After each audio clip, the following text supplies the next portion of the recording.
नमस्कार सगळ्यांना. मी ह्या घरात स्वयंपाकाचं काम करते बरं का. सगळे व्हेजिटेबल्स कापायला घेतलेत. याचे आपण चिकन रोल बनवणार आहेत बरं का. चिकन मस्तपैकी धुवून घेतलं आहे स्वच्छ एकदम आणि छोटे छोटे पीसेस करून घेतलेत. पाहू शकता तुम्ही कसे पीसेस केलेत. आणि सगळे व्हेजिटेबल्स कशासाठी कापलेत ते मी तुम्हाला सांगते. हे कांदा, टोमॅटो, ग्रीन, येलो आणि रेड सिमला मिरची हे सगळं चिकनसाठी. आणि हे जे सगळं कापलेलं आहे हे सगळं आपण रोलमध्ये फिल करणार आहेत बरं का. सगळं सॅलेड आहे हे. तर चला करायला घेऊयात आपण. तर कढई गरम झाली की त्याच्यात कांदा टाकायचा बरं का. कांदा झाला की लगेच अद्रक लसूण पेस्ट टाकायची. अद्रक लसूण पेस्ट झाली की सगळे ज्या कलरच्या कॅप्सिकम ते सगळं टाकायचं. ते झालं की लगेच टोमॅटो टाकायचा बरं का. आणि याला चांगलं सगळं फ्राय होऊ द्यायचं.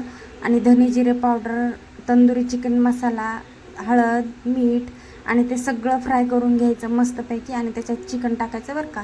आणि झाकून ठेवायचं सगळं मिक्स करून.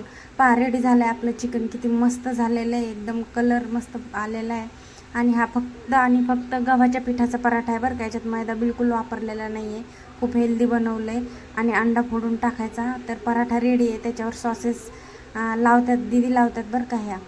तर मस्तपैकी चिकन टाकायचं. आणि आपण जेवढं पण व्हेजिटेबल्स कापलेले आहेत, कापून ठेवलेले तुम्हाला दाखवले होते अगोदरच, ते सगळे थोडे थोडे थोडे थोडे सगळे टाकायचे. मस्त एकदम कलरफुल आणि एकदम हेल्दी पराठा होऊन जातो याच्याने. हा दीदीने घरी बनवलेला सॉस आहे बरं का. त्यांना पण खूप कुकिंगमध्ये इंटरेस्ट आहे. त्या पण खूप बनवतात काय काय. तर सगळे सॉसेस वगैरे सगळं टाकून घ्यायचं.